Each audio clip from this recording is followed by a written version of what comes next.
Habakkuk 2 Tables Bible Study, Presentation number 51, 1989 Part 6, The Battle of Armageddon. ஹாபகுக்கின் 2 கற்பலகைகளின் வேதாகம பாடத்திலே இது 51வது presentation. நாம் 1989 என்கிற ஆண்டை தியானித்து வருகிறோம். இது பகுதி 6.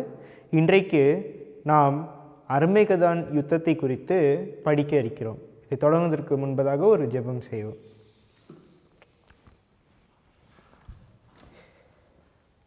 எங்களை நேசிக்கிற நல்ல தகப்பனே, அப்பா, இன்னொரு நாளை கிருபையாக எங்களுக்கு கொடுத்ததற்காக நன்றி செலுத்துகிறோம்.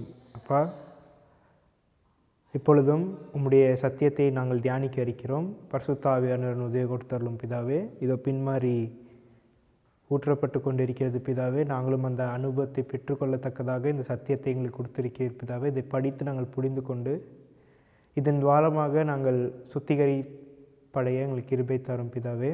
எங்களுடைய பாவாளுக்கு நீரை கழுவியாற்ற வேண்டுமாய் ஜெபிக்கிறோம் பிதாவே. எங்களுடைய சபையானது எங்கே விழுந்து போனது என்பதை நாங்கள் படித்து புரிந்து கொண்டு திரும்ப உங்கள்கிட்ட வந்து நாங்கள் சேர எங்களுக்கு கிருபை தரும் பிதாவே. இயேசுவின் வழியே ஜெபிக்கிறேன் பிதாவே, ஆமென்.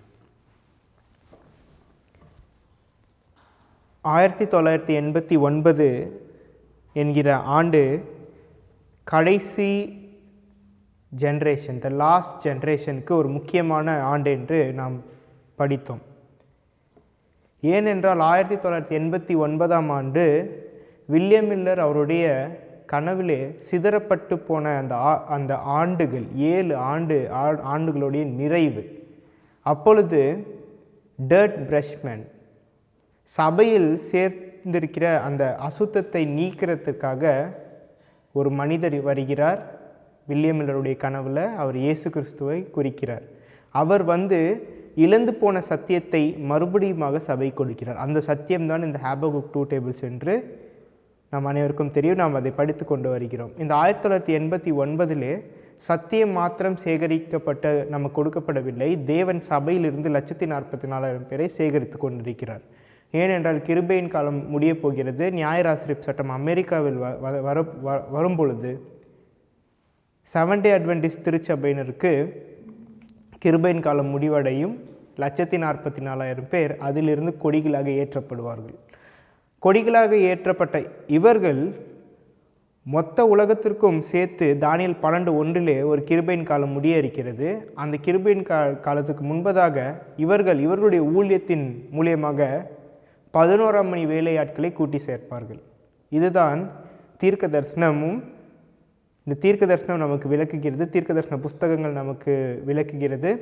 எலன் ஒயிட் அம்மையாரும் நமக்கு அதை தான் சொல்கிறார்கள். இன்றைக்கி பேட்டில் ஆஃப் அர்மேகடான், இந்த 1989 ஆண்டை குறித்து நாம் தியானித்து வருகிறது. இது எங்கே இருக்கிறது? தானியேல் 11:40. இந்த கடைசி 6 வசனங்கள், தானியேல் 11ஆம் அதிகாரம் கடைசி 6 வசனங்கள் நமக்கு ரொம்ப முக்கியமான வசனங்கள். ஏன் முக்கியமான வசனங்கள் என்றால், மொத்த வேதாகமுமே எழுதப்பட்ட காரணம் எந்த அடிப்படையில்னால் தானியேல் 11:40 46 இந்த வசனங்கள், 45 இந்த வசனங்கள், இந்த 6 வசனங்களுக்காக தான் மொத்த வேதாகமுமே எழுதப்பட்டிருக்கிறது என்று நாம் படித்தோம். பழைய ஏற்பாடு, புதிய ஏற்பாடு மொத்தமுமே அடங்கி இருக்கிற ஒரு பகுதி என்று நாம் பார்த்தோம். இந்த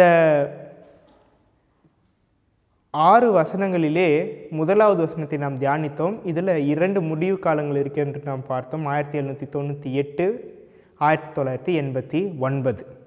முதலாவது 1798 வடதிசை ராஜா பிரான்ஸ், தென் திசை ராஜா பிரான்ஸ் வடதிசை ராஜ்யத்துக்கு மீது யுத்தத்திற்கு அவர் வருகிறார் என்று நாம் பார்த்தோம். 1989 வடதிசை பேப்பசி யார் மேலே வந்துருக்குன்னா தென் திசை ராஜா மேலே போருக்கு வந்து ஜெயிக்கிறாங்க. அது சோவியத் யூனியனை ஜெயிக்குது என்று நாம் ப்ரெசன்டேஷனில் நம்ம படித்து கொண்டு வருகிறோம். இன்றைக்கு தானியேல் 11:40 நம்ம தொடங்கினது, இது எங்கே நம்மை கூட்டி செல்கிறது என்றால் அர்மேகடான் யுத்தத்துக்கு கூட்டி செல்கிறது.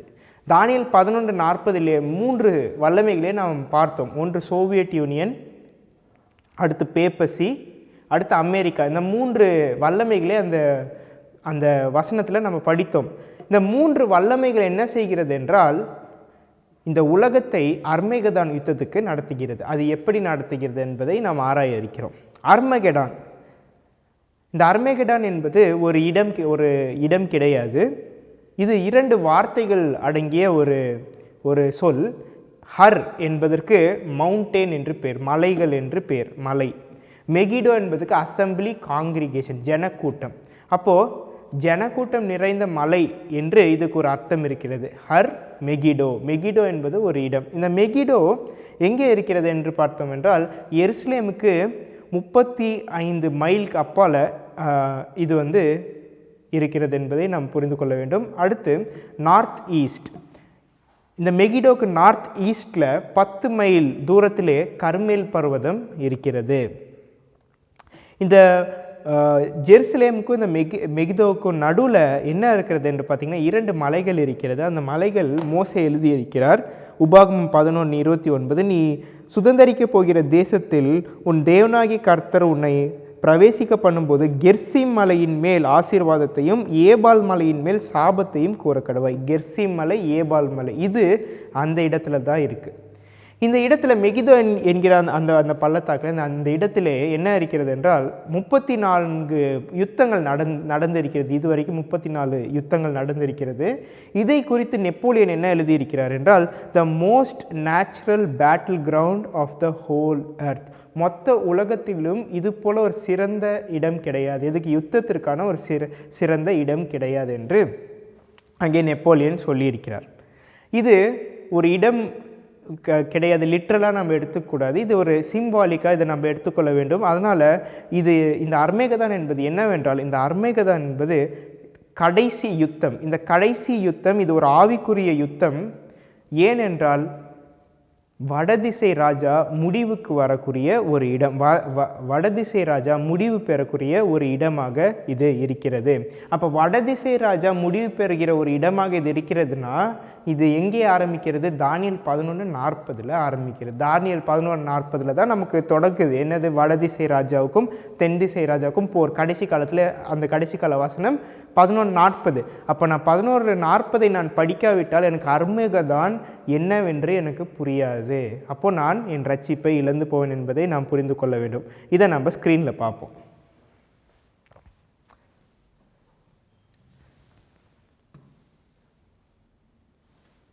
தானியேல் 11:40 2 முடிவு காலங்கள் இருக்கிறது.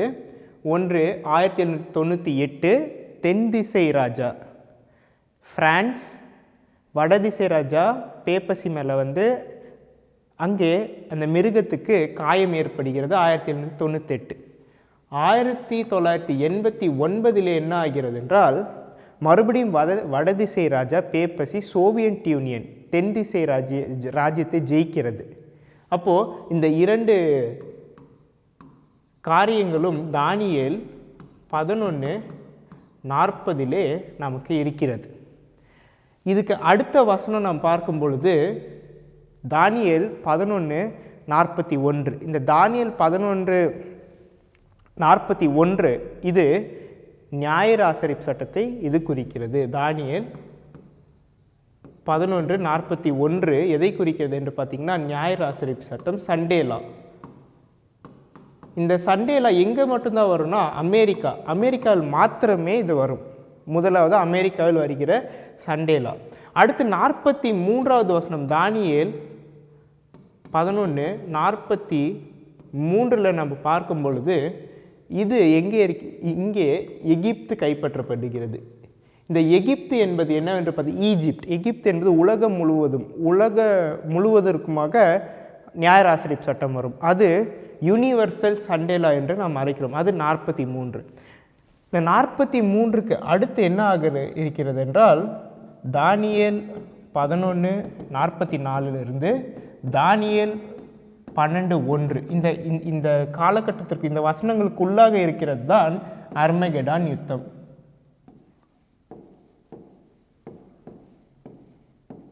அர்மகெடான் யுத்தம் இந்த வசனங்களுக்குள்ளாக இருக்கிறது.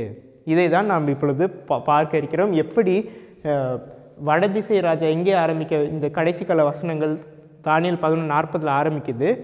இது எங்கே கொண்டு போய் நம்ம முடிக்கிறது என்றால் அர்மகெடான் என்கிற யுத்தத்துக்கு இந்த வசனங்கள் நம்மை புரிய வைக்கிறது. மொத்த உலகத்தையும் இங்கே இருக்கிற வல்லமைகள் அர்மகெடான் போருக்கு நடத்துகிறது. எப்படி நடத்துகிறது என்றால் உலகத்தை இரண்டாக பிரிக்கிறது. ஒருத்தர் வந்து தேவனுக்கு கீழ்ப்படுகிறவர்கள், இன்னொரு பகுதி தேவனுக்கு கீழ்ப்படியாதவர்கள்.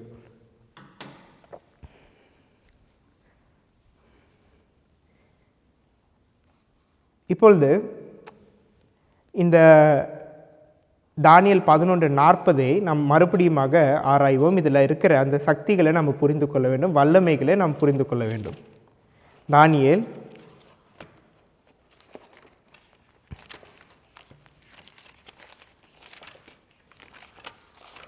11:40 முடிவு காலத்திலோ வென்றால் தென் திசை ராஜா அவனுடைய முட்டுக்கு நிற்பான். இது 1798. வடதிசை ராஜாவும் ரதங்களோடும் குதிரை வீரர்களோடும் அநேக கப்பல்களோடும் சூறைக்காற்றை போல அவனுக்கு விரோதமாய் வருவான். அவன் தேசங்களுக்குள் பிரவேசித்து அவைகளை பிரவாகித்து கடந்து போவான். இங்கே தானியேல் 11:40 இதில் 3 வல்லமைகள் நாம் படித்தோம். தென் திசை ராஜா சோவியத் யூனியன், வடதிசை ராஜா பேப்பசி. அதுக்கப்புறம் இதில் அமெரிக்கா எங்கே இருக்குதுன்னா ரதங்களோடும் குதிரை வீரர்களோடும் கப்பல்களோடும். இந்த போப் மார்க்கத்திற்கு இந்த சோவியத் யூனியனை அழிக்கிறதுக்கு யார் உதவி செய்தா என்று பார்த்தோன்னா இந்த குதிரை, இங்கே ரதங்களோடும் குதிரை வீரர்கள். இது யார் என்றால் அமெரிக்கா இந்த வல்லமையை போப்புக்கு கொடுக்கிறது. அப்போ இங்கே 3 வல்லமைகளையும் நாம் பார்க்க முடிகிறது. தென் திசை ராஜா, வடதிசை ராஜா, அப்புறம் அமெரிக்கா என்பது இந்த 3 சக்திகளை இங்கே வல்லமைகளை நாம் பார்க்க முடிகிறது. அப்போது இங்கே முதலாவதாக இந்த போப் மார்க்கம் நாம் தீர்க்க தரிசனத்தை ஆராய்ந்தோம் என்றால், படித்தோம் என்றால், ஹிஸ்ட்ரியை நாம் பார்த்தோம், வரலாற்றை பார்த்தோம் என்றால், போப் மார்க்கம் அது ஆட்சி பெறுகிறதற்கு என்ன செய்தது? போப் மார்க்கம் எப்பொழுது ஆட்சி செய்தது என்றால் 538 1798 வரைக்கும் 1260 வருடம் இவர்கள் ஆட்சி செய்தார்கள் என்று நாம் அனைவருக்கும் தெரியும். ஆனால் இவர்கள் ஆட்சி பெறுவதற்கு இவர்கள் என்ன செய்தார்கள் என்று பார்த்தோம் என்றால் 3 ராஜ்யங்களை விலத்தள்ளினார்கள். இவர்கள் 3 ராஜ்யங்களை கீழே விலத்தள்ளுகிறார்கள். அப்படி என்ன ராஜ்யம் விலத்தள்ளப்பட்டது என்றால் ஹெருலி, வேண்டல்ஸ், ஆஸ்ட்ரோகாட்ஸ் என்று 3 இந்த ராஜ்யங்களை அவர்கள் கீழே தள்ளினார்கள் என்று நாம் அனைவருக்கும் வரலாற்று படித்த நமக்கு தெரியும். அப்போது இவர்கள் மறுபடியுமாக இந்த தானியேல் 11:40 இவர்கள் மறுபடியுமாக இப்போ கடைசி காலத்தில் வர வேண்டும். இவர்கள் என்ன செய்ய வேண்டும் என்றால் 3 ராஜ்யங்களை மறுபடியுமாக இவர்கள் வீழ்ச்சி செய்ய வேண்டும். அப்போ கடைசி காலம் எப்பொழுது ஆரம்பித்தது? நமக்கு 1989. 1989 இவர்கள் எந்த ராஜ்யத்தை முறியடித்தார்கள் என்றால் சோவியத் யூனியனை முறியடித்தார்கள்.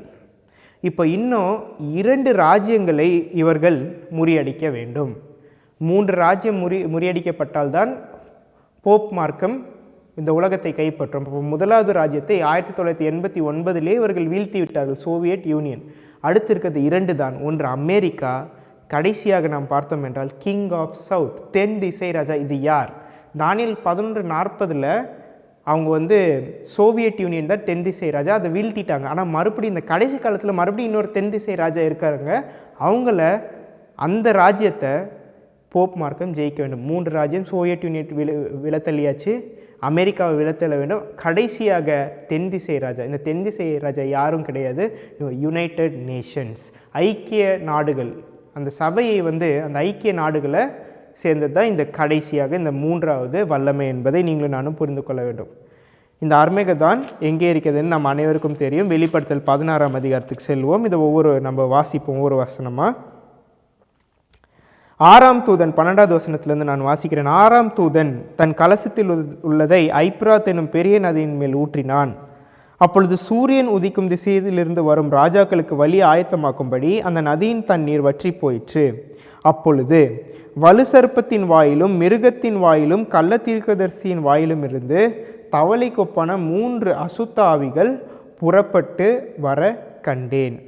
இங்கே நமக்கு 3 வல்லமைகளும் இங்கே கொடுக்கப்பட்டிருக்கு. வலுசர்ப்பம், மிருகம், கள்ள தீர்க்கதரிசி.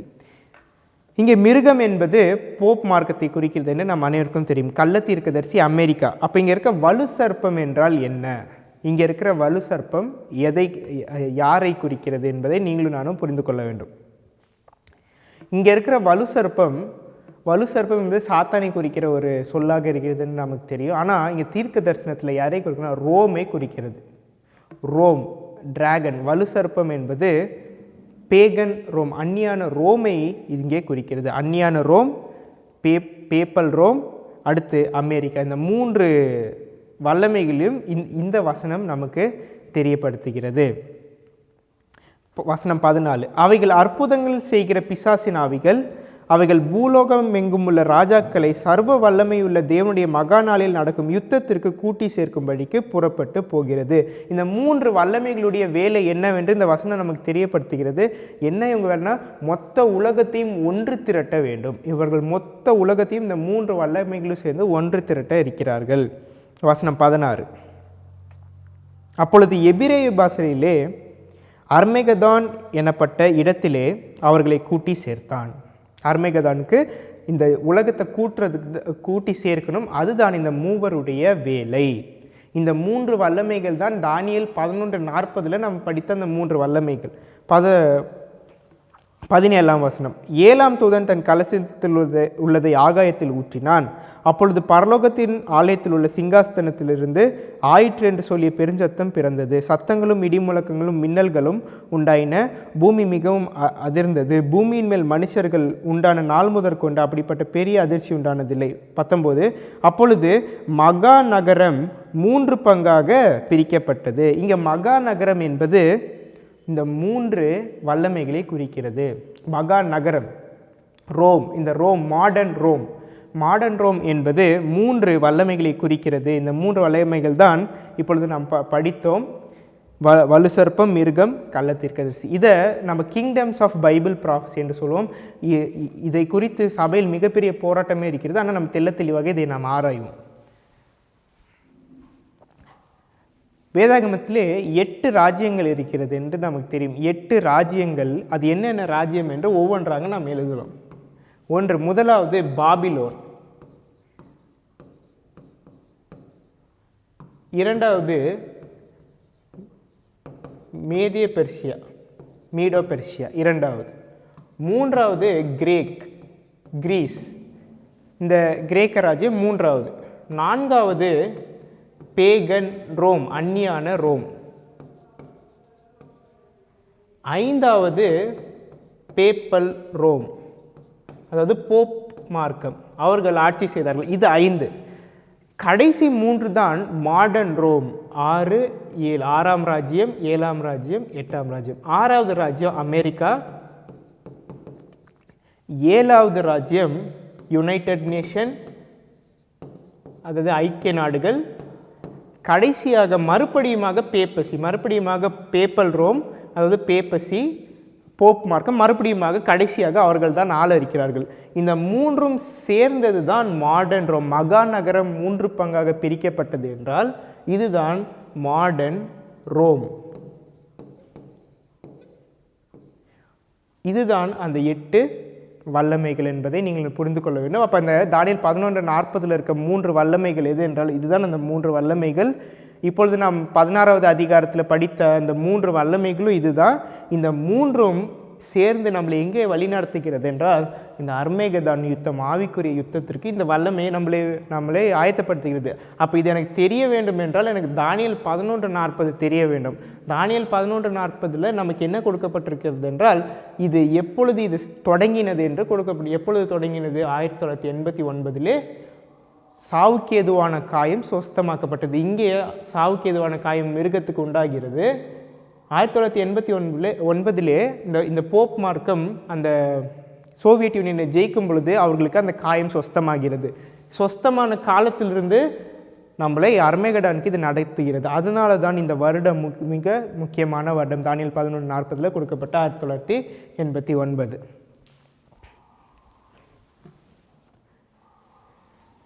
இந்த கடைசி 3 ராஜ்யங்களை நாம் பார்த்தோம். America, United nation, பேப்பசி. இந்த 3ம் தான் த்ரீஃபோல்ட் யூனியன் என்று சொல்வார்கள். வேதாகமத்தில் 3 இந்த 3வரும் சேர்வது எதற்கு சேர்கிறார்கள்? இது நமக்கு என்ன பாடத்தை கற்றுத்தருகிறது என்று அம்மையார் எழுதியிருக்கிறார்கள். Manuscript releases number 17, page 80. God has warned his people of the perils before them. John beholds the things which will be in the last days. தேவன் வரப்போகிற ஆபத்தை குறித்து தம்முடைய ஜனங்களுக்கு விளக்கி இருக்கிறார். கடைசி காலத்திலே யோவானை கொண்டு இதை சொல்லியிருக்கிறார். He sees a people working counter to God. தேவனுடைய ஜனங்கள் ஒரு கூட்டத்தினர் தேவனுக்கு விரோதமாக இதற்கு செயல்பட்டு வருகிறார்கள் என்று இங்கே அம்மையார் எழுதுகிறார்கள். Read revelation 12:7, 14:10-13, chapter 17 and 13. John sees the company who have been deceived. யோவான் யாரை இந்த வசனங்கள் சொல்லியிருக்கிற வசனங்களிலே ஒரு கூட்டத்தாரை பார்க்கிறார். அவர்கள் வஞ்சித்து போன கூட்டத்தினர்கள், அவங்க வஞ்சிக்கப்பட்டு போய்விட்டார்கள். அப்போ தானியேல் 12:17 என்ன சொல்லியிருக்கிறது என்று பார்த்தீங்கன்னா, இந்த மிருகத்தை குறித்து சொல்லும் பொழுது, இந்த கடைசி வல்லமைகளை குறித்து சொல்லும் போது தானியேல் 12:17 டிராகன் வார் அகேன்ஸ்ட் ரெமனன்ட், சபையிலே மீதமாக இருக்கிறவர்கள் மேல் யுத்தம் பண்ணுவதற்கு இந்த வலு சர்ப்பம் வருகிறது. சபையின் மீது கிடையாது, சபையில் மீதமானவர்கள் மீது. அப்போ ஒரு கூட்டத்தார் என்ன பட்டு சபையில் ஒரு கூட்டத்தார் என்ன பண்ணப்பட்டு போகிறாங்க, வஞ்சிக்கப்பட்டு போய்விடுகிறார்கள். வெளிப்படுத்தல் 14:10-13 நம்ம அனைவருக்கும் தெரியும், அது மிருகத்தின் முத்திரை. இந்த மிருகத்தின் முத்திரையை ஒரு கூட்டத்தினர் பெற்றுக்கொள்கிறார்கள். இது ஒரு வார்னிங் மெசேஜ். இது இந்த தானியேல் தீர்க்கதரிசன புஸ்தகம் 11வது அதிகாரம் வாஸ்தவம், வெளிப்படுத்தல் புஸ்தகம் முழுவதுமே நமக்கு என்னத்தை கற்றுத்தருகிறது என்றால், ஒரு கூட்டத்தார் அவர்கள் விழுந்து போகிறார்கள், ஒரு கூட்டத்தார் ரட்சிக்கப்படுகிறார்கள். எங்கள் சபையில் அதை நாம் புரிந்து கொள்ள வேண்டும். 17வது அதிகாரம் அந்த மிருகம் அப்படி செய்ததுனால அந்த மிருகத்துக்கு வருகிற நியாய தீர்ப்பு என்னவென்று இங்கே சொல்லப்பட்டிருக்கிறது. அம்மையார் இதெல்லாம் வாசிக்க சொல்லியிருக்காங்க. அண்ட் 13 ரெவலேஷன் 13 வெளிப்படுத்தல் 13வது அதிகாரம். இது அமெரிக்கா என்ன செய்கிறது என்றால், மொத்த உலகத்தையும் போப் மார்க்கத்தை பின்பற்றும்படி அவங்க ஃபோர்ஸ் செய்கிறார்கள் என்று இங்கே கொடுக்கப்பட்டிருக்கிறது. அப்போது இதெல்லாம் நமக்கு எதற்கு கொடுக்கப்பட்டிருக்கிறது? ஒரு வார்னிங் மெசேஜ், நமக்கு ஒரு எச்சரிப்பு உண்டாகும்படி கொடுக்கப்பட்டிருக்கிறது. இவர்கள் அர்மகெடானுக்கு உலகத்தை நடத்துகிறார்கள் என்றால் என்ன என்றால், உலகத்தை இவர்கள் இரண்டாக பிரிக்கிறார்கள். இப்போ நாம் அதை புரிந்து கொள்ளவில்லை என்றால், இவர்கள் தேவனுக்கு விரோதமாக பணி செய்து ஒரு கூட்டத்தாரை இவர்கள் சேர்த்து கொள்கிறார்கள் என்று நமக்கு புரியவில்லை என்றால் நாம் ரட்சிப்பை இழந்து போவோம். அப்படி எனக்கு இது புரிய வேண்டும் என்றால் நாம் எங்கே என்னத்தை படிக்க வேண்டும்? இந்த அர்மகெடான் யுத்தம் எனக்கு தெரிய வேண்டும். ஆனால் இது எங்கே ஆரம்பிக்கிறது? தானியேல் 11:40. இப்போ இவர்கள் 3 பேரும் யார் என்று பார்க்க வேண்டும். இவர்கள் ஏன் இணைகிறார்கள்? வை தே மிங்கிள், இவர்கள் ஏன் இணைகிறார்கள்? 3-fold யூனியன் என்று நாம் பார்த்தோம்.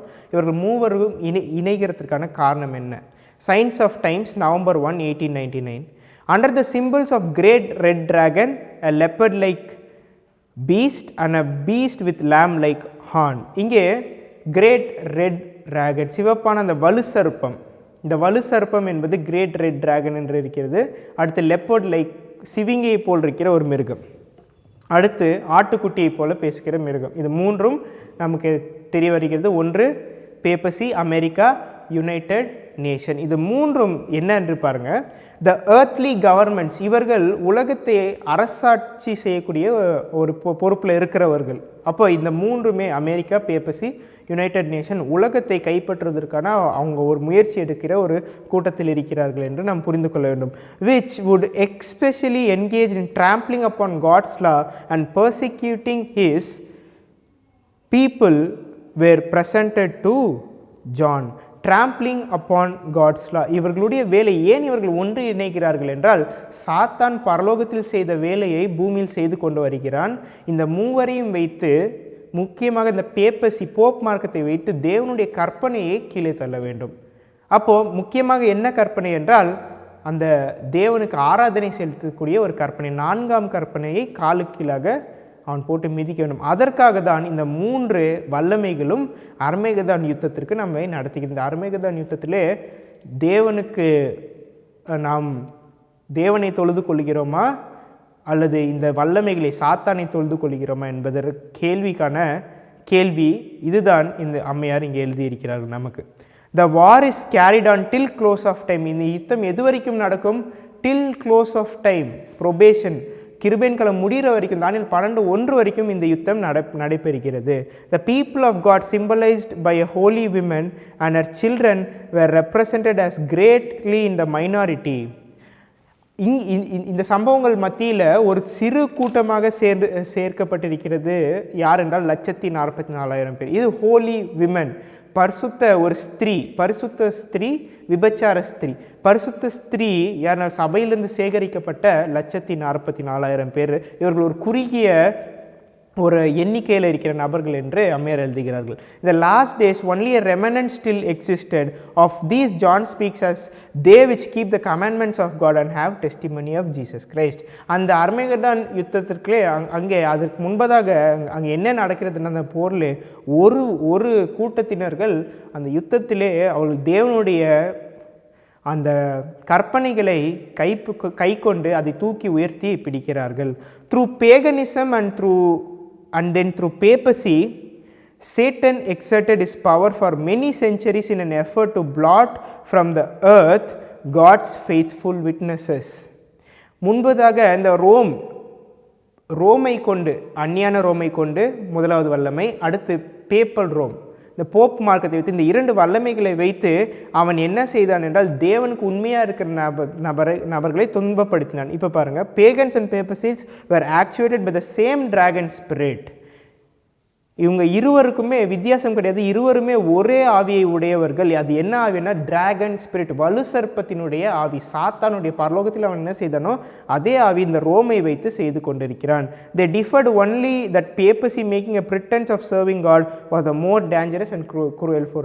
அந்நியான ரோமை பார்க்கிலும் மிக கொடூரமானவர்கள் யார் என்றால் போப்பு மார்க்கம். ஏன் போப்பு மார்க்கம் மிக கொடியவர்கள் என்றால் அவர்கள் பிரிட்டன்ஸ், அவர்கள் தேவனை தொழுது கொள்கிறோம் என்று வெளியிலே காண்பிக்கிறார்களே தவிர உள்ளே பாவம் நிறைந்திருக்கிறது. அவர்கள் ஜனங்களை தேவனுக்கு கீழ்ப்படுகிறவர்களை அவர்கள் துன்பப்படுத்துகிறார்கள். அப்போ இந்த 2 சக்திகளையும் நம்ம கால்குலேட் பண்ணலாம். Pagan Rome, papal Rome. அந்நியன் ரோம் எப்பொழுது ஆட்சி செய்தது? 677 1798 வரைக்கும். இப்போ 1260 வருடம். அதே மாதிரி இங்கே 1260 வருடம் எதற்கு?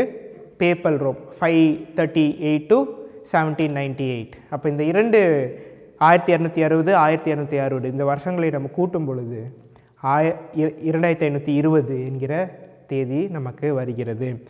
Through the agency of Romanism, Satan took the world captive. இந்த ரோம் அந்த நகரத்தை வைத்துக்கொண்டு, ரோம் அந்த மதத்தை வைத்துக்கொண்டு இந்த சாத்தான் மொத்த உலகத்தையுமே கைப்பற்றி விட்டான்.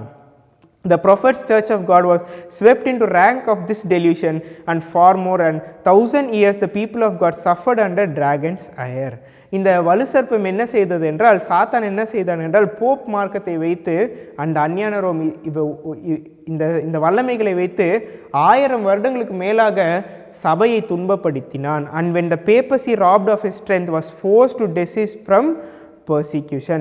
எப்பொழுது அந்த போப் மார்க்கம் அந்த வல்லமையிலிருந்து கைப்பற்றப்பட்டதோ 1798 எப்பொழுது அந்த சாவுக்கு எதுவான காயம் வந்ததோ அப்பொழுது இவர்கள் என்ன செய்தார்கள்? அந்த பெர்சிக்யூஷனை நிறுத்திவிட்டார்கள். ஆனால் மறுபடியுமாக இது நடக்க இருக்கிறது. எப்படி நடக்க இருக்கிறது என்று பாருங்கள். John beheld a new power coming up to echo the dragon's voice and carry forward the same cruel and blasphemous work. இப்பொழுது அவர்கள் அந்த துன்பப்படுத்துகிறது, கொலை செய்கிறதை, பெர்சிக்யூஷன், அதை அவங்க நிறுத்திவிட்டார்கள். ஆனால் யோவான் என்ன கண்டார் என்றால் நியூ பவர், புதிதாக ஒரு வல்லமை வருகிறது. அந்த புதிதாக வல்லமை யாருனால் அமெரிக்கா. இந்த அமெரிக்கா என்ன செய்கிறது என்றால் அது இந்த வலுசர்ப்பத்துடைய அந்த வாய்ஸ், வலுசர்ப்பத்துடைய மொழியை பேசுகிறது. வலுசர்ப்பம் போல இது பேசுகிறது. This power, the last, is to wage war against church and the law of God, was symbolized beast with lamb-like horns. இங்கே அந்த ஆட்டுக்குட்டி என்கிற ஒரு ஆட்டுக்குட்டியை போல இருந்தது, வலுசர்ப்பத்தை போல பேசினது. இது யார் என்றால் அமெரிக்கா. இந்த அமெரிக்கா எப்படி ஆட்டுக்குட்டியை போல அது இருக்கும், ஆனால் பேசுகிறது இந்த டிராகனை போல பேசும், அதாவது வலுசர்ப்பத்தை போல பேசும். ட்ரம்ப் இப்பொழுது அவர் ஆட்சி பெற்றிருக்கிறார். அவர் இப்பொழுது ஆரம்பித்திருக்கிறார். எப்படி வந்தோடனே அநேக கட்டுப்பாடுகளை அவர் செய்தார். எப்படி இந்த டிராகன் மாதிரி, வலுசர்ப்பம் மாதிரி பேச அவர் ஆரம்பித்துள்ளார். Prophecy declares that he will say to them that dwell on the earth that they should make an image to beast. Thus Protestantism follow in the steps of papacy. இவர்கள் எப்படி அதே வழியில் நடக்கிறார்கள் என்றால், இந்த போப் மார்க்கம் எப்பொழுது அமெரிக்காவை கைப்பற்றுகிறதோ அமெரிக்காவிலே இந்த நியாயராசரிப்பு சட்டம் வரும். அப்பொழுது இவர்கள் என்ன செய்வார்கள் என்றால், இவர்கள் மறுபடியுமாக சென்று ஐக்கிய நாடுகளிடம் அமெரிக்கா என்ன சொல்லும் என்றால், இந்த மிருகத்துக்கு முத்திரை செய்ய வேண்டும், மிருகத்திற்கான ஒரு சொரூபம் நாம் செய்ய வேண்டும் என்று இங்கே அவர்கள் சொல்லுகிறார்கள். அப்போது இவர்கள் எதுக்காக எந்த வழியில் நடக்கிறார்கள் என்றால் போப் மார்க்கத்துடைய வழியிலே அமெரிக்கா இணைகிறது என்பதை நாம் புரிந்து கொள்ள வேண்டும். முதலாவதாக அமெரிக்காவிலே நியாயராசரிப்பு சட்டம் வரும். வந்துவிட்ட பிற்பாடு அமெரிக்கா என்ன செய்வோம் என்றால் உலக நாடுகளை இந்த போப் மார்க்கத்தை பின்பற்ற வேண்டும் என்று சொல்லும். அப்பொழுது போப் மார்க்கம் யுனைடெட் நேஷன் ஐக்கிய நாடுகளை கைப்பற்றும். அப்பொழுது உலகம் முழுவதுமாக நியாயராசரிப்பு சட்டம் வரும். அதனால் சண்டேலா இன் அமெரிக்கா, இரண்டாவதாக யூனிவர்சல் சண்டேலா, உலகம் முழுவதுமாக ஒரு சண்டேலா வர இருக்கிறது. எப்படி இவர்கள் 3 ராஜ்யங்களை கைப்பற்றினார்களோ, ஹெர்லி, வேண்டல்ஸ், ஆஸ்ட்ரகாட்ஸ், அதே மாதிரி கடைசி காலத்தில் 1989 சோவியத் யூனியனை கைப்பற்றியாச்சு. இன்னும் 2 சக்திகள் தான் இருக்கிறது. அமெரிக்காவை கைப்பற்ற வேண்டும். அப்பொழுது அமெரிக்காவிலே நியாயராசரிப்பு சட்டம் வரும். அடுத்து யுனைடெட் நேஷனை பேப்பசி கைப்பற்றும் பொழுது உலகம் முழுவதுமாக இந்த நியாயராசரிப்பு சட்டம் வரும் என்பதை நாம் புரிந்து கொள்ள வேண்டும். இப்பொழுது அந்த காலகட்டத்தில் 538 போப் மார்க்கம் ஆட்சி செய்தது. அப்பொழுது இந்த போப் மார்க்கத்தை யார் அந்த த்ரோன், யார் சிங்காசனத்திலே அமர வைத்தது என்று நாம் பார்த்தோம் என்றால் பேகன் ரோம், அந்நியான ரோம் இதை செய்தது.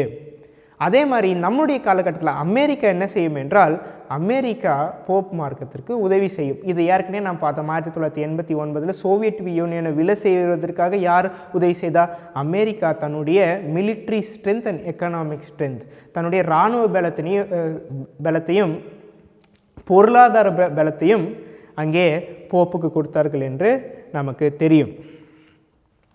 இந்த வெளிப்படுத்தல் 13:2 இதை குறித்து யோவான் என்ன எழுதுறாருன்னு பாருங்கள். 13:2 நான் கண்ட மிருகம் சிறுத்தை போல் இருந்தது. இப்போ சிவிங்கியை போல் சிறுத்தை போல் இருந்தது. இது பேப்பசியை குறிக்கிறது. அதன் கால்கள் கரடியின் கால்களைப் போலவும் அதன் வாய் சிங்கத்தின் வாயைப் போலவும் இருந்தது. வலு சர்ப்பமானது தன் பலத்தையும் தன் சிங்காசனத்தையும் மிகுந்த அதிகாரத்தையும் அதற்கு கொடுத்தது. இந்த வலு சர்ப்பம் இந்த வலு சர்ப்பம் சாத்தான் எப்படி என்னென்னத்தை கொடுத்தான்? பலத்தை கொடுக்கிறான், சிங்காசனம், மிகுந்த அதிகாரம், 3 கொடுக்கிறான். இந்த 3ஐயும் அந்த மிருகத்துக்கு போப்புக்கு கொடுக்கிறான். இது எப்பொழுது நடந்தது என்றால் இந்த 3 காரியங்கள் 3 விதமாக நடந்தது. எப்படி என்றால் 330 AD என்ன ஆனது என்றால் இந்த கான்ஸ்டன்டின் மன்னன் தன்னுடைய தலைநகரத்தை ரோமிலிருந்து கான்ஸ்டன்டினோப்பிற்கு மாற்றினார். அப்பொழுது ரோம் விழ தொடங்கினது, இந்த அந்நியான ரோம். அதுக்கப்புறம் 496 குளோவிஸ் என்கிற மன்னன் என்ன செய்தார் என்றால் அவர் கிறிஸ்துவத்துக்கு மாறினார். அப்பொழுது சிவில் அத்தாரிட்டி, இந்த சிவில் அத்தாரிட்டியை போப்புக்கு இவர் கொடுக்கிறார். 2வது முறையாக இது நடந்தது. கடைசியாக 533 ஜஸ்டினியன் என்கிற ஒரு மன்னன் இவர் என்ன செய்கிறார் என்றால் இவர் இந்த ரோம அரசில் இருக்கிறவர். இவர் என்ன செய்கிறார் என்றால் யாரெல்லாம் இந்த சபைக்கு எதிராக இருக்கிறார்களோ அவர்களை ஹெரட்டிக் என்பார்கள். ஹெரட்டிக் என்பார்கள். சபைக்கு, அதாவது தாய் சபைக்கு எதிராக பேசுகிறவர்களை ஹெரட்டிக் என்று சொல்வார்கள். இவர்களை துன்பப்படுத்துகிறதுக்காக டைரக்டாக அந்த சக்தியை, வல்லமையை யார் கையில் கொடுத்தார் என்றால் இந்த போப் கையில் இவர் கொடுத்து விடுகிறார். அதே மாதிரி இந்த 3 காரியங்கள் நடந்தது. 533, 496, 330 என்று இந்த 3 தேதிகள். அதே மாதிரி இங்கே 3 வல்லமை. முதலாவது சோவியத் யூனியனை விலை செய்தது. இப்பொழுது பார்த்தீங்கள் என்றால் முதலாவது அது நடந்து விட்டது. அடுத்து அமெரிக்கா தன்னுடைய பலத்தை கொடுக்கும். கடைசியாக ஐக்கிய நாடுகள் 3வதாக தங்களுடைய பலத்தையும் தங்களுடைய அதிகாரத்தையும் இந்த போப் மார்க்கத்திற்கு கொடுக்கும் என்பதை நாம் புரிந்து கொள்ள வேண்டும். Great controversy 440-442. What a nation of the new world was in 1798 rising into power, giving promise of strength and greatness and attracting the attention of world. உலகத்திலே 1898 எந்த ஒரு சக்திக்கும் இணையில்லாத ஒரு சக்தி வருகிறது. அந்த சக்தி என்ன சக்தி என்றால் இந்த அமெரிக்காவை சொல்கிறார்கள். இப்போ 6வது ராஜ்யம் என்னது? அமெரிக்கா என்று நாம் பார்த்தோம். சபையில் இதை குறித்து அநேக போரே நடந்து கொண்டிருக்கிறது. ஆனால் இதுதான் தெளிவாக நமக்கு புரிய வருகிறது. 6ஆம் ராஜ்யம் அமெரிக்கா என்று புரிய வருகிறது. இது அம்மையார் எழுதியிருக்கிறாங்க, நம்ம வாசிப்போம். The application of symbols admits of no question நாம் இந்த அடையாளங்களை புரிந்து கொள்ளும்போது நமக்கு ஒரு கேள்வியே வராது என்று அம்மையார் எழுதுகிறார்கள். One nation and only one meets the specification of this prophecy. It points unmistakably to the United States of America. இது யாரை தான் குறிக்கிறது? யுனைடெட் ஸ்டேட்ஸ் ஆஃப் அமெரிக்கா, அமெரிக்காவை தான் இது குறிக்கிறது. Again and again the thought almost the exact words of the sacred writer has been unconsciously employed by the orator. The historian is describing the rise and growth of this nation. இங்கே 1798 தேவன் ஒரு நாடை ஏற்படுத்தினார். அந்த நாடு America தேவனால் உண்டான நாடு. ஏனென்றால் நாம் அனைவருக்கும் தெரியும், இந்த போப் மார்க்கத்திலிருந்து விடுதலை அங்கே தேவனை தொழ முடியவில்லை என்று அங்கே இருந்து ஒரு கூட்டம் கடல் வழியாக ஒரு இடத்திற்கு தஞ்சம் அடைந்தார்கள். இந்த அமெரிக்கா தேசத்திலே அவர்கள் தஞ்சம் அடைந்தார்கள். தேவனால் ஏற்பட்டது. அப்பொழுது ஏற்பட்ட பொழுது அவர்களுடைய வல்லமை எங்கே அடங்கியிருந்தது? ஏன் அவர்கள் இன்னும் அந்த வல்லமையில் இருக்கிறார்கள்? தேவன் ஏற்படுத்தினார். ஏன் அந்த வல்லமை அவர்களுக்கு இன்னும் இருக்கிறது என்றால் நாம் படிக்க வேண்டும். ரிபப்ளிகனிசம் and Protestantism became the fundamental principles of nation.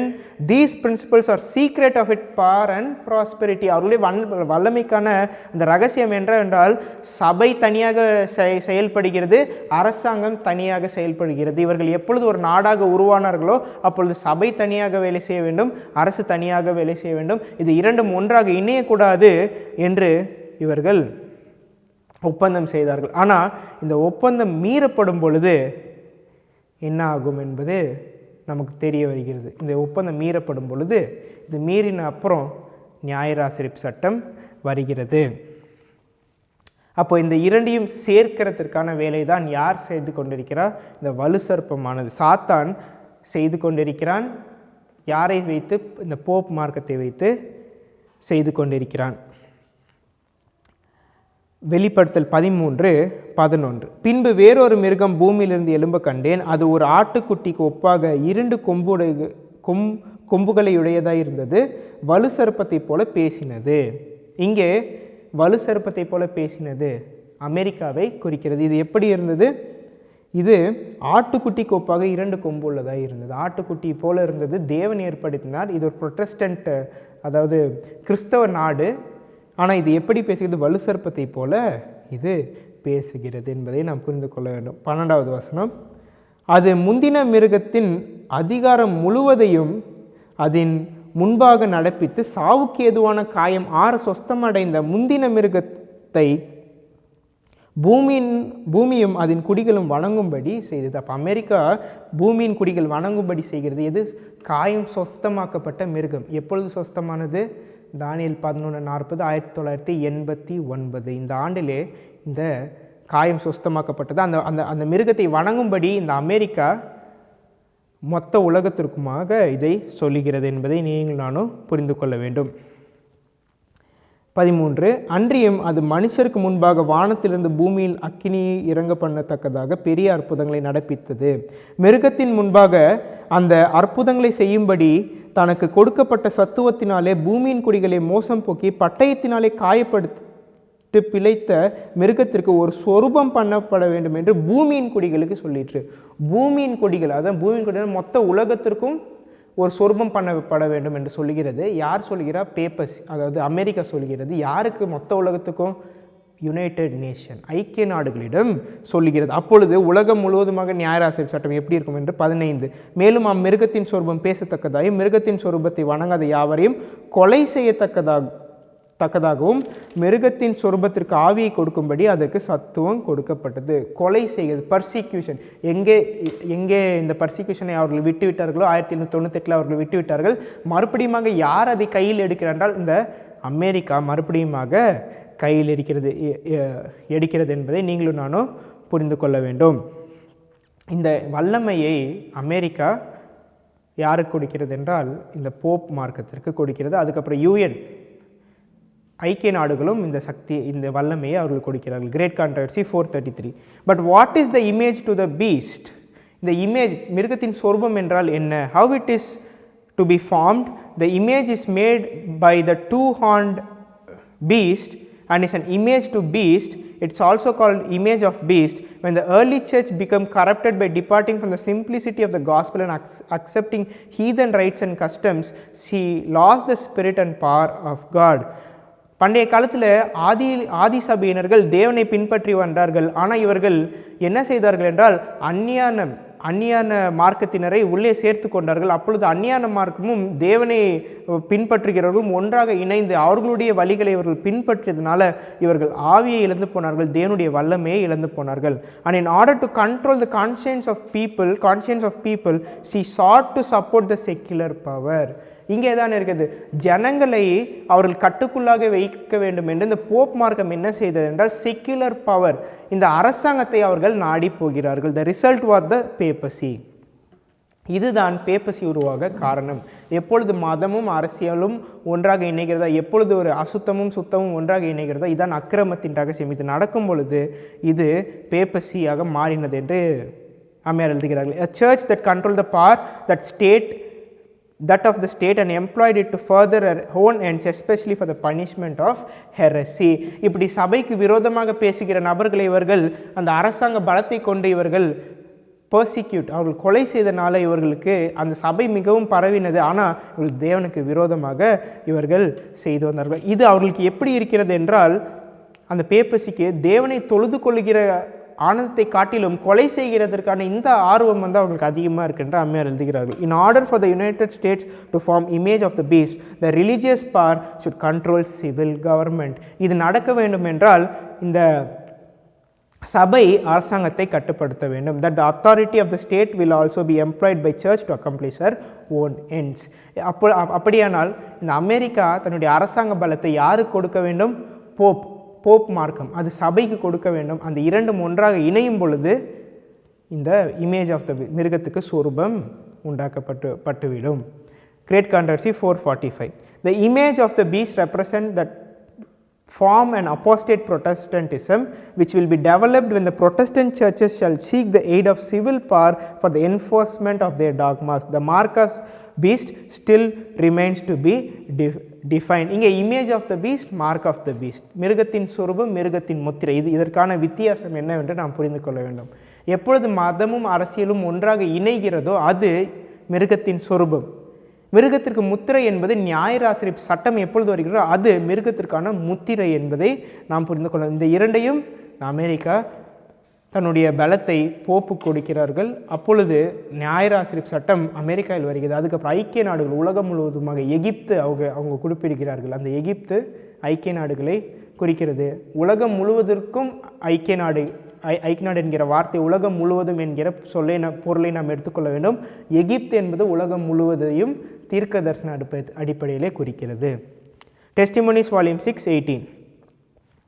As America, the land of religious liberty, shall unite with papacy in forcing the conscience and compelling men to honor the false Sabbath, the people of every country on the globe will lead to follow her example. எப்பொழுது America Pope மார்க்கத்தோடு இணைந்து ஜனங்களுடைய அவர்களுடைய conscience, அவங்களுடைய சிந்தனை கட்டுப்படுத்த ஆரம்பிக்கிறார்களோ, இந்த பொய்யான ஓயினாலை அவர்கள் கொண்டு வருகிறார்களோ, அப்பொழுது உலகத்தில் இருக்கிற அனைவரையுமே இவர்கள்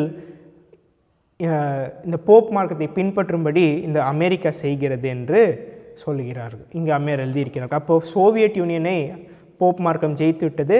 இன்னும் அமெரிக்காவை அது ஜெயித்து விட்டது என்றால் யுத்தத்தின் வழியாக இது ஜெயிக்காது, இது ஆவிக்குரிய யுத்தம்.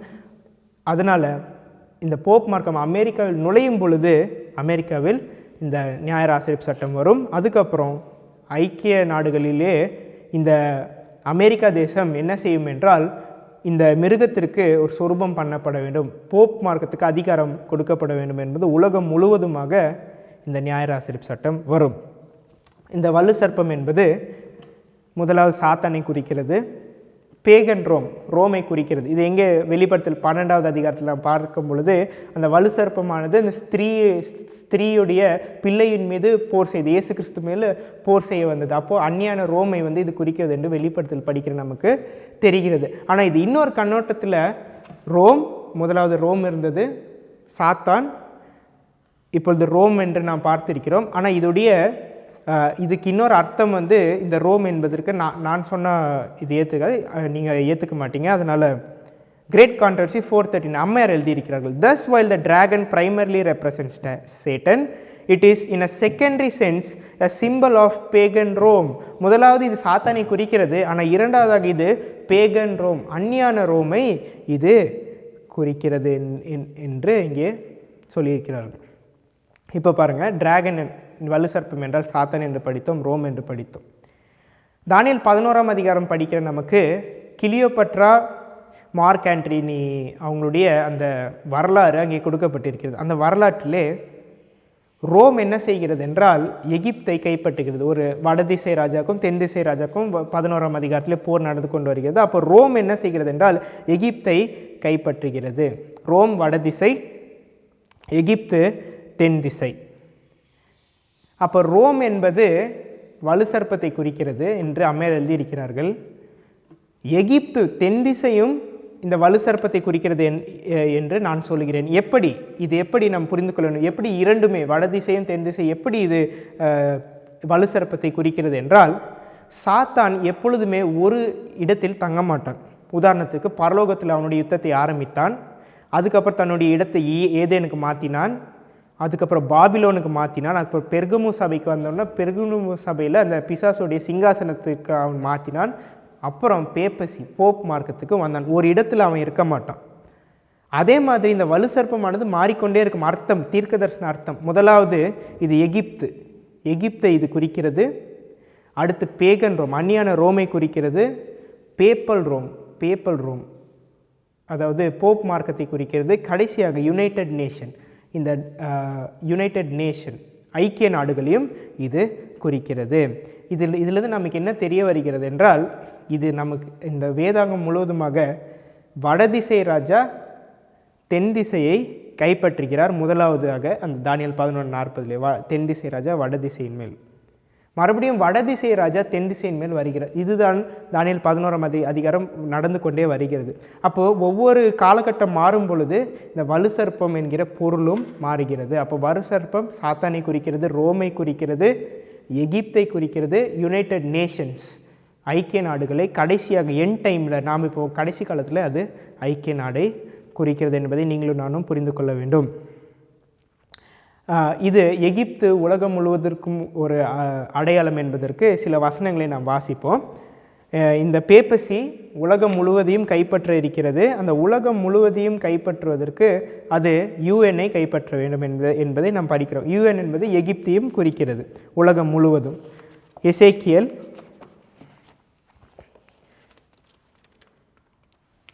29:2-3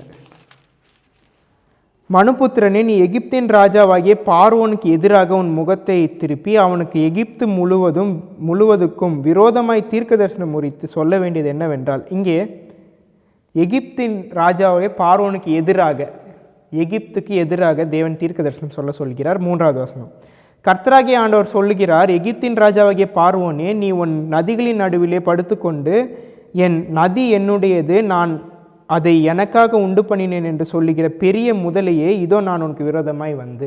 தேவன் எகிப்துக்கு விரோதமாக வரப்போகிறார், எகிப்தை விளைவிக்கப் போகிறார். அதாவது ஐக்கிய நாடுகள் விழ இருக்கிறது. அப்போ அந்த பெரிய முதலை என்பது இங்கே ஆங்கிலத்தில் டிராகன், தமிழ் வேதாகமத்தில் பெரிய முதலை டிராகன், எகிப்து டிராகன், எகிப்து வலு சர்ப்பம் என்று வேதாகமம் நமக்கு சொல்லுகிறது. எகிப்து என்பது வலு சர்ப்பம் என்பதை நீங்களும் நானும் புரிந்து கொள்ள வேண்டும். Testimonies to Ministers 38. Kings and rulers and governors have placed upon themselves the branch of Antichrist and are represented as dragon. இங்கே கிங்ஸ், ரூலர்ஸ், கவர்னர்ஸ், இந்த ராஜாக்களும் அரசாங்கம் செய்கிறவர்களும் மொத்த உலகத்தை குறிக்கிறார்கள். இந்த மொத்த உலகமும் டிராகன் வலு சர்ப்பத்தை குறிக்கிறது. எப்படி ஐக்கிய நாடு இந்த எகிப்து வந்து இப்போ நான் வாசித்தோம், எகிப்து வலு சர்ப்பத்தை குறிக்கிறது. அதே மாதிரி இங்கே உலகம் முழுவதும் வலு சர்ப்பத்தை குறிக்கிறது. Who goes to make war with the saints, with those who keep the commandments of God and who have faith in Jesus Christ. இவர்களுடைய பணியே என்ன? இந்த வலு சர்ப்பத்துடைய பணி தேவனுக்கு கீழ்ப்படுகிறவர்கள் மீது யுத்தத்திற்கு செல்வது தான் இவர்கள் பணி. இது வேதாகமத்திலே ஒவ்வொரு காலகட்டத்திலும் இது நமக்கு கொடுக்கப்பட்டிருக்கு. உதாரணத்திற்கு தியாத்திரா சபையுடைய காலத்திலே எசபேல் ராணி அவங்கள ஒரு உருவகமாக அங்கே கொடுக்கப்பட்டிருக்கிறது. தியாத்திரா சபை எசபேல். இந்த எசபேல் சபைக்கு ஒப்பாக இருக்கிறார்கள். ஒரு பெண்மணி, ஸ்திரீ, ஆனால் சபைக்கு ஒப்பாக இருக்கிறார்கள். இவர்கள் யாரை திருமணம் செய்திருந்தார்கள்? ஆகாப் ராஜா. ஆகாப் ராஜா யார்? ஆகாப் ராஜா இஸ்ரவேலுடைய ராஜா, 10 கோத்திரத்திற்கான இவர் ராஜா. இப்போ 10 கோத்திரம் 10 ராஜாக்கள், யுனைடெட் நேஷன்ஸ். அப்போது எசபேல் ராணி இருக்கிறாங்க, அதே மாதிரி இங்கே ஆகாப் இருக்கிறார். யாருக்கு கீழ்ப்படிந்தார்? ஆகாப் எசபேலுக்கு கீழ்ப்படிந்தாங்களா, இல்லை எசபேல் ஆகாப் கீழ்ப்படிந்தாங்களா? இல்லை, நாம் இதை புரிந்து கொள்வதற்காக இங்கே ஆகாப் என்ன செய்கிறார் என்றால் எசபேல் சொல்கிற ஒவ்வொரு காரியங்களையும் செய்கிறார். அப்போ இவர் ஆவிக்குரிய விபச்சாரம் செய்தார். தேவனுடைய வார்த்தையை விட்டுவிட்டு எசபேல் சொல்கிறதை ஆவிக்குரிய விபச்சாரம் செய்கிறார். அப்போ எகிப்து என்ன செய்கிறது என்றால் போப் மார்க்கத்தோடு இணைகிறது. எகிப்து போப் மார்க்கத்தோடு இணைகிறது. அகெயின் மறுபடியுமாக இது நடக்க இருக்கிறது. வெளிப்படுத்தல் 17:3 நம்ம இப்போ வாசிக்க இருக்கிறோம். எப்படி எசபேல் சொன்னது சர்ச், சபை இங்கே ஆகாப் யார்? ஸ்டேட்டை குறிக்கிறார். 10 ராஜாக்களை இது இரண்டும் இணைகிறார்கள். Church and state unite. அப்படி இணையும் பொழுது எசபேல் சொல்கிற பேச்சை ஸ்டேட் கேட்கும். அதாவது எசபேல் என்பது சர்ச்சை குறிக்கிறது, சபை குறிக்கிறது. சபை சொல்கிறத ஸ்டேட், அரசாங்கம் கேட்கும். வெளிப்படுத்தல் 17:3.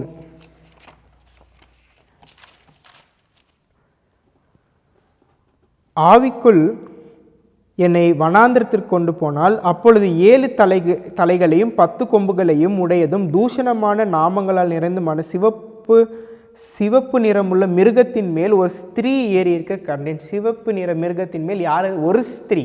அந்த ஸ்திரீ தான் கட்டுப்படுத்துகிறது. இங்கே நாம் பார்க்கும்போது 7 தலைகள் 10 கொம்புகள். இந்த 10 கொம்புகள் தான் இந்த 10 ராஜாக்கள்.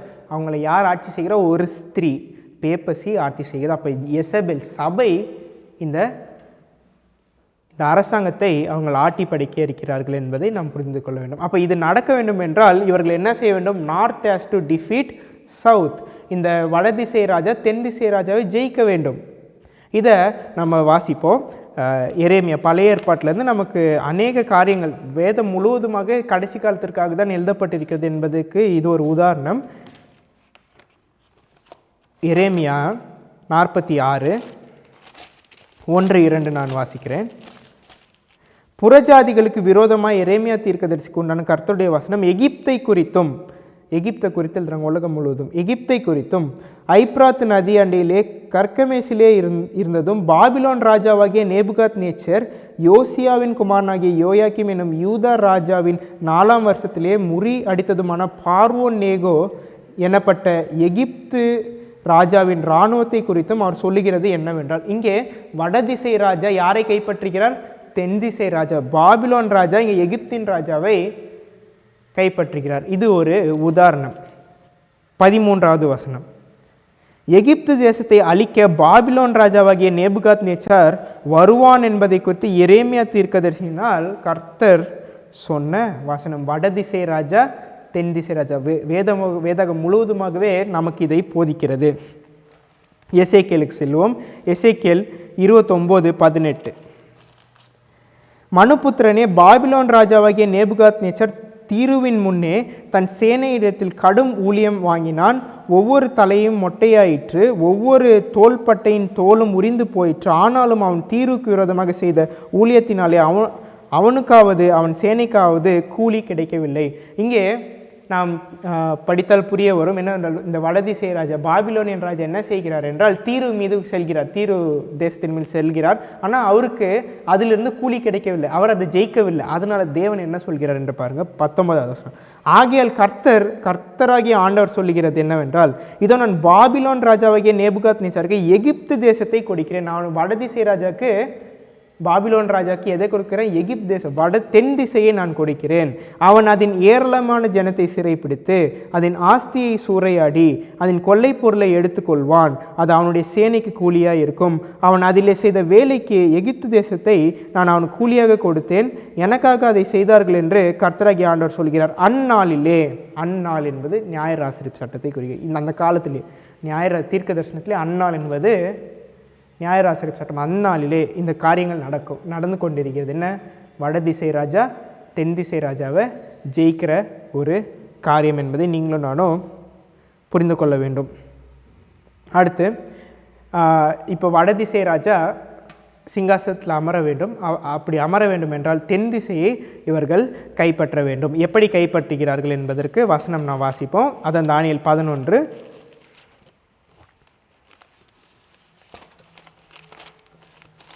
40வது வசனம் நாம் வாசித்து விட்டோம். இப்பொழுது 41வது வசனம் வாசிக்கலாம். அவன் சிங்காரமான தேசத்திலும் வருவான். இந்த சிங்காரமான தேசத்தில் வருவான்.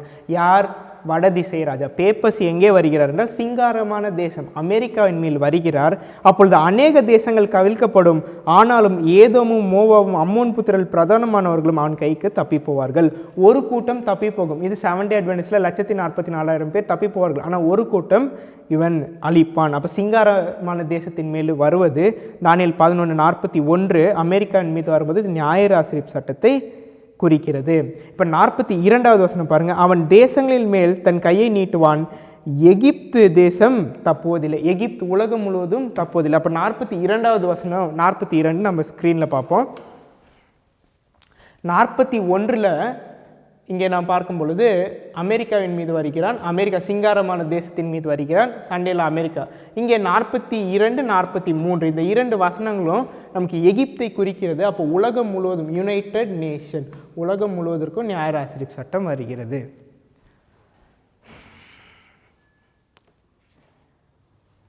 இதே தான் வெளிப்படுத்தல் 17:17 நம்ம வாசிப்போம். மறுபடியுமாக இந்த வெளிப்படுத்தல் 17:17 தேவன் தம்முடைய வார்த்தைகளை நிறைவேற்றும் அளவும் அவர்கள் தமது யோசனையை நிறைவேற்றுகிறதற்கும் ஒரே யோசனை உள்ளவர்களாக இருந்து தங்கள் ராஜ்யத்தை மிருகத்திற்கு கொடுக்கிறதற்கும் அவர்களுடைய இருதயங்களை ஏவினார். இது கடைசி இது நடக்கிற வரைக்கும், அதாவது போப் மார்க்கம் சிங்காசனத்தில் நடக்கிற வரைக்கும் இந்த காரியங்கள் நடந்து கொண்டிருக்கிறது. இதிலிருந்து நமக்கு வருகிற பாடம் என்ன என்று நாம் கற்றுக்கொள்ள வேண்டும். இதிலிருந்து நமக்கு கிடைக்கிற பாடம் அட்வென்டிசம் 7 அட்வென்டிஸ்டுக்கு கிடைக்கிற பாடம் என்ற யோசியா ராஜாவை குறித்து நாம் அனைவருக்கும் தெரியும். இந்த யோசியா ராஜா 8 வயதிலே ராஜாவானார். இவரை குறித்து பிரசங்கம் செய்கிற அனைவரும் என்ன நாம் பிரசங்கம் செய்வோம் என்றால், இவர் தேவனால் ஆசீர்வதிக்கப்பட்ட ராஜா, தேவனுக்கு கீழ்ப்படிந்த ஒரு ராஜா. இவர் 16வது ராஜா. இவர் எங்கே செல்கிறார் என்றால் அசிரியா ராஜாவின் மீது எகிப்து ராஜா போர் செய்யும் பொழுது இவர் எதிர்கொண்டு போகிறார். இதை நம்ம வாசிப்போம். இவருக்கு என்ன நடந்தது என்று முதலாவது நாம் பார்ப்போம். இவர் தேவனுக்கு கீழ்ப்படிந்த ஒரு ராஜா தான். ஆனால் இவர் என்ன தவறு செய்தார் என்று பார்க்கலாம். 2 ராஜாக்கள் 23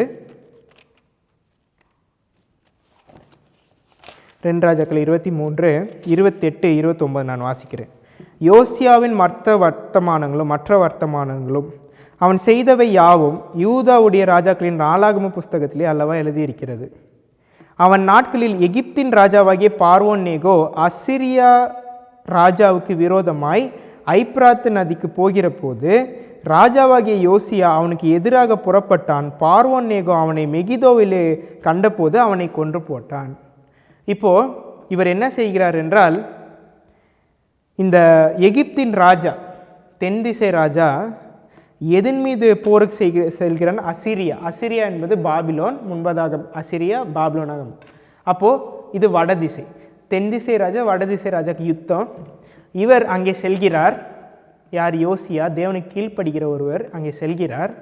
அங்கே அவர் எங்கே மரணிக்கிறார் என்றால் மெகிதோவிலே இந்த பார்வோன் என்ன செய்கிறார் என்றால் அவரை வெட்டி போடுகிறார். தேவனுக்கு கீழ்ப்படிந்த ஒரு நபர் தானே. இங்கே ஏன் அவர் வெட்டி போடப்பட்டார்? ஏன் வெட்டி போடப்பட்டார் என்றால், யோசியா யாருக்கு உதாரணமாக இருக்கிறார் என்றால் 7 அட்வென்டிஸ்ட் லீடர்ஷிப். ஏன்னா அவர் ராஜா.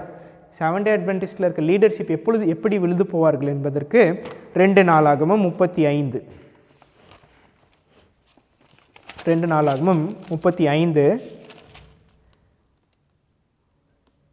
20 நான் வாசிக்கிறேன்.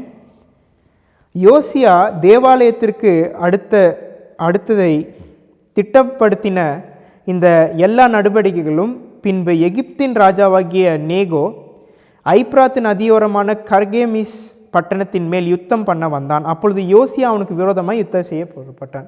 இப்பொழுது எகிப்து ராஜா அசிரியாவுக்கு விரோதமாக வர்றாரு. அப்போ அவனுக்கு பார்வோனுக்கு அந்த நீகோவுக்கு எகிப்து ராஜாவுக்கு விரோதமாக இவர் புறப்படுகிறார். அப்பொழுது என்ன நடந்தது? அப்பொழுது அந்த ராஜா இந்த யோசியாவிடம் ஸ்தானாதிபதிகளை அனுப்புகிறார். அவர் என்ன சொல்கிறார்கள்? அவன் இடத்திற்கு ஸ்தானாதிபதிகளை அனுப்பி, யூதாவின் ராஜாவே, எனக்கும் உமக்கும் என்ன? நான் இப்பொழுது உமக்கு விரோதமாய் அல்ல, என்னோட யுத்தம் பண்ணுகிற ஒருவனுக்கு விரோதமாய் போகிறேன். நான் தீவிரிக்க வேண்டும் என்று தேவன் சொன்னார். எனக்கு யார் இதை சொல்கிறார்? தேவன் எனக்கு சொன்னார்ப்பா. தேவன் சொல்கிற வார்த்தை. இந்த யுத்தம் எதற்கு நடக்கிறது? தேவனுடைய வார்த்தையின்படி நடக்கிறது. வடதிசை ராஜா தென் திசை ராஜா யுத்தம் தேவனுடைய வார்த்தையின்படி நடக்கிறது. தேவன் என்னோடு இருக்கிறார். அவர் உம்மை அழிக்காதபடிக்கு அவருக்கு எதிரிடை செய்வதை விட்டுவிடும் என்று சொன்னான். தேவனுக்கு விரோதமாக நீ போவாதப்பா, உன்னை தேவன் அழித்து விடுவார், நீ போகாத என்று இவர் சொல்லுகிறார். அப்படி அவர் கேட்கவில்லை. கேட்காதனால என்ன நடந்தது? 22. ஆனாலும் யோசியா தன் முகத்தை அவனை விட்டு திரும்பாமலும் நேகோ சொன்ன தேவனுடைய வாயின் வார்த்தைகளுக்கு செவி கொடாமலும் அவனோட யுத்தம் பண்ண வேஷம் மாறி மெகிதோவின் பள்ளத்தாக்கில் யுத்தம் பண்ணிக்கிறதுக்கு வந்தான். மெகிதோ பள்ளத்தாக்கில், அர்மேகடான், மெகிதோக்கு அவர் வராரு. அங்கே அவர் கொல்லப்பட்டு போகிறார். இதை குறித்த அம்மையார் என்ன அவர் செய்த தவறு என்ன என்று எழுதியிருக்கிறார்கள். இதை தான் அட்வென்டிஸ்ட் லீடர்ஷிப் இப்பொழுது செய்கிற தவறு.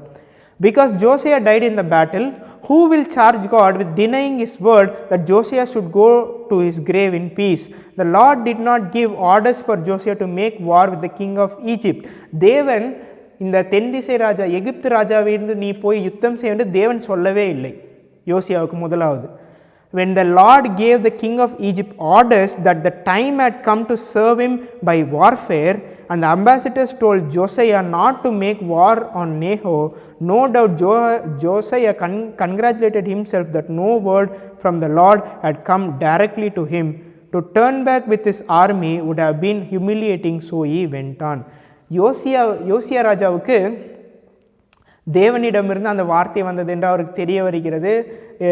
இதெல்லாம் அவருக்கு புரிய வருகிறது. ஆனால் தேவன் நேரடியாக அந்த அசிரிய எகிப்து மன்னரிடம் பேச மாட்டார் என்று இவருக்கு சந்தேகமும் இருக்கிறது.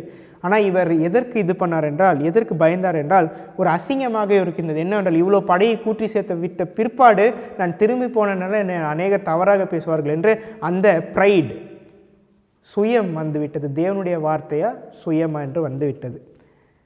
இவருடைய தொடக்கம் அருமையாக இருந்தது, ஆனால் முடிவு சரியாக இல்லை. And because of this he was killed in the battle, a battle that he should not have had anything to do with. அந்த போருக்கு இவருக்கு ஒரு சம்பந்தமே கிடையாது, ஆனால் இவர் அங்கே மாண்டார். The man who had been so greatly honored by God did not honor the word of God. இவர் எதற்காக மரித்தார்? தேவன் அவரை மிக பெரிய ஒரு ஸ்தானத்தில் வைத்தார். இவர் தேவனுடைய வார்த்தையை அந்த ஸ்தானத்துக்கு கொடுக்கவில்லை. அதாவது தேவனுடைய வார்த்தைக்கே அந்த மேலான ஸ்தானத்தை கொடுக்கவில்லை. இப்பொழுதும் சபையில் இருக்க அட்வென்டிஸ்டுகளை நாம் அட்வென்டிஸ்ட் லீடர்ஷிப் இந்த 2520 தீர்க்க தரிசனம், இந்த சார்ட்ஸ், இதை குறித்து அவர்கள் தள்ளி வைக்கிறார்கள். அப்படி அவர்கள் தள்ளி வைக்கும் போது என்ன ஆகும்? The Lord had spoken in his favor, predicted good things for him, and Josiah became self-confident and failed to heed the warning. அப்போ யோசியா செல்ஃப் கான்ஃபிடன்ஸ், சுயத்தை முன்வைத்தார், எச்சரிப்பை நிராகரித்தார். என்ன எச்சரிப்பு? வடதிசை ராஜா தென் திசை ராஜா போர் நடந்து கொண்டிருக்கிறது. தானியேல் 11:40-45 இந்த 6 வசனங்களை கவனிக்காமல் செவன்த் அட்வென்டிஸ்ட் லீடர்ஷிப் செய்து வருகிறது. He went against the word of God, choosing to follow his own way, and God could not shield him from the consequences of his act. In our day, men choose to follow their own desires and own will. Can we be surprised that there is so much spiritual blindness? ஆவிக்குரிய குருட்டு. அப்படி என்னால் ஆவிக்குரிய குருடு என்பது லவோதிக்கேய சங்கத்தை குறிக்கிறது. லவோதிக்கேய சங்கம் தேவன் கொடுத்த சத்தியத்தின் மேல் ஆதாரப்பட வேண்டும். இந்த 2 சத்தியங்கள், தீர்க்க தரிசன ஆதாரங்கள் மேல் நாம் இல்லை என்றால் நமக்கு என்ன ஆகும்? யோசியா எங்கே மரணித்தார்? மெகிதோ, அர்மேகடான். நாமும் இந்த வடதிசை ராஜா, யோசியா போல வடதிசை ராஜா தென் திசை ராஜாக்கு போர் நடக்கிறது, அதை புரிந்து கொள்ளாவிட்டால் எப்படி அவர் மெகிதோவிலே உயிரிழந்தாரோ அதே மாதிரி அர்மேகடான் யுத்தத்திலே நாம் மாண்டு போவோம். அட்வென்டிஸ்ட் லீடர்ஷிப் மாண்டு போகும். இந்த எச்சரிப்பின் செய்தியை தேவன் இப்பொழுது சபை கொடுக்கிறார். ஜெபம் செய்வோம். பரலோகத்தில் இருக்கிற தகப்பனே, சத்தியத்தை தியானிக்கும்படியாக எங்களுக்கு கொடுத்த வாய்ப்புக்காக நன்றி அப்பா. அப்பா, பரலோகத்தில் இருக்கிற தகப்பனே, இந்த சத்தியங்களை நாங்கள் புரிந்து கொள்வதற்கான பரிசுத்த உதவி கொடுத்துள்ளும் பிதாவே. காலம் மிக சமீபமாக இருக்கிறது பிதாவே. கிருபையின் காலம் மிக சீக்கிரமாக முடிவடைய இருக்கிறது பிதாவே. நீர் 1,44,000 பேரை சேகரித்து கொண்டிருக்கிறீர். பரிசுத்த ஆவியானவரை புரிந்து கொண்டிருக்கிறீர். நாங்கள் இந்த சத்தியங்களை புரிந்து கொள்ளும்படி எங்களுடைய பாவலுக்கு தினமும் கழுவி கொண்டிருக்கிறீர். உங்களுடைய சுபாவத்தின்படி நாங்கள் மாற்றப்பட வேண்டும் என்று இவை அனைத்தையும் நாங்கள் புரிந்து கொள்வதற்கான திராணியையும் சக்தியும் இந்த ஞானத்தையும் எங்களுக்கு தர வேண்டுமாய் ஜெபிக்கிறேன் பிதாவே. இதை கேட்கிற ஒவ்வொருவரும் தப்பி போகாத படிக்க இதை படித்து புரிந்து கொண்டு நாங்கள் பிறருக்கு சொல்லி அவர்களையும் ரட்சிப்புக்குள்ளாக ஏற்படுத்த எங்களுக்கு கிருபை தர வேண்டுமாய் இயேசுவினாலே ஜெபிக்கிறேன் பிதாவே. ஆமேன்.